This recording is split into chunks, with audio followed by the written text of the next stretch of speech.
The D-segment Saloon or Fastback was your go-to choice of car in the late 1990s and the early 2000s. There was fierce competition between marques and almost limitless choice for consumers, whether it was your humble Ford Mondeo or your left-field Alfa Romeo 166. Today though, the competition in this category has pretty much dried up in the UK at least. The so-called compact executive cars, them being the BMW 3 Series, the Audi A5 and the Mercedes-Benz C-Class, are the only D-segment saloons and fastbacks which turn over decent sales figures. Before we get into this video, let's get some terminology out of the way, and I'm going to use BMW's lineup as an example. A D-segment car is what Euro NCAP describes as a large car. The cars in this class sit above your BMW 1 Series but below your BMW 5 Series. This category of car can then be broken down into three further categories. You have your SUVs, like the BMW X3, you have your saloons, like the BMW 3 Series, and hatchbacks, like the BMW 4 Series Gran Coupe. The saloons and the hatchbacks in this class both look very similar, but the fundamental difference is that in a saloon, the rear window doesn't move when the boot is risen, but in a hatchback it does. The hatchbacks in this class are often referred to liftbacks or fastbacks because of the sloping roofline you have. While the SUVs in this class have absolutely exploded in popularity in the last 15 to 20 years, the same can't be said of the hatchbacks and especially the saloons. The rise in the D-segment saloon and fastback can largely be attributed to the rise in company car ownership. During the 1980s there was a seismic shift towards tertiary employment and huge growth in the so-called white-collar jobs. I picked out this data from the ONS which perfectly encapsulates this change.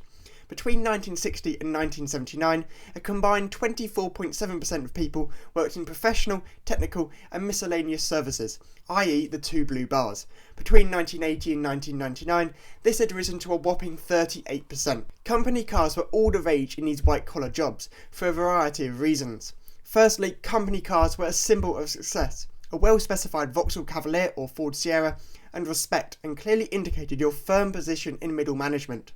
Company cars also received favourable tax treatment, and companies who provided them could write off these car expenses. The D-segment saloon and fastback ultimately came tops of this change. It blended affordability for the burgeoning middle classes, and also the comfort and refinement needed for the long commutes to Britain's new towns like Crawley and Hemel Hempstead in the south of England, as well as Telford and Peterborough further north. The company car boom had propelled D-segment car sales in the 1980s and the early 1990s. In 1970, 20% of new car registrations were company cars, and in 1990 this had risen to 60%. But the next stage of the surge in D-segment car sales came from diesel power. In the early 1990s, diesel cars were considered smelly, loud and slow.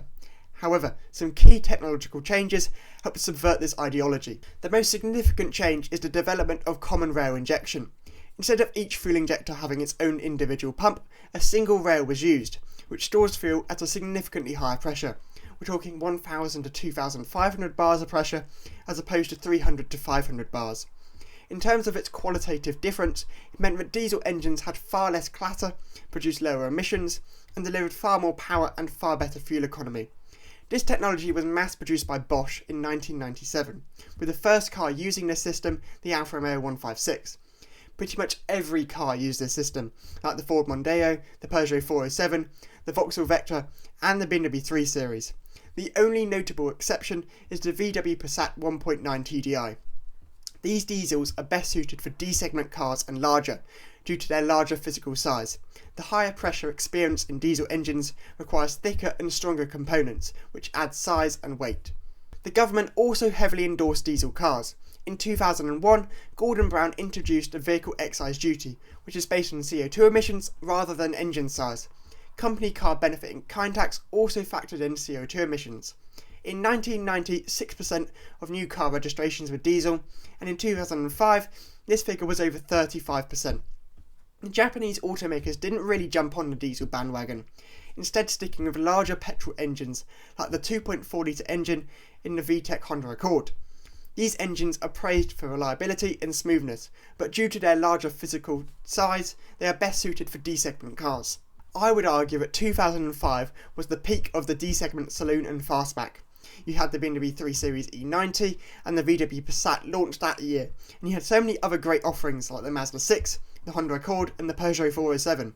However, it wouldn't take long for all this success to come crumbling down.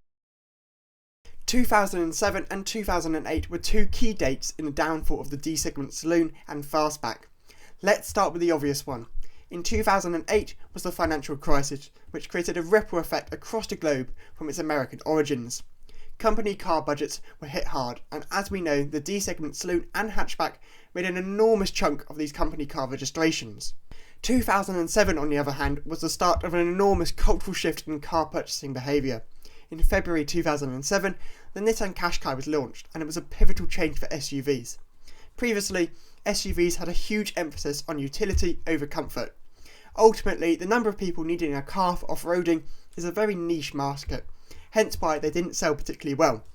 Love it or hate it, the Qashqai drove just like your Renault Laguna or Nissan Primera, and when you put it against older SUVs, the difference in driving dynamics is monumental. The Qashqai had another trick down its sleeve though, the fact that it has a nice high driving position.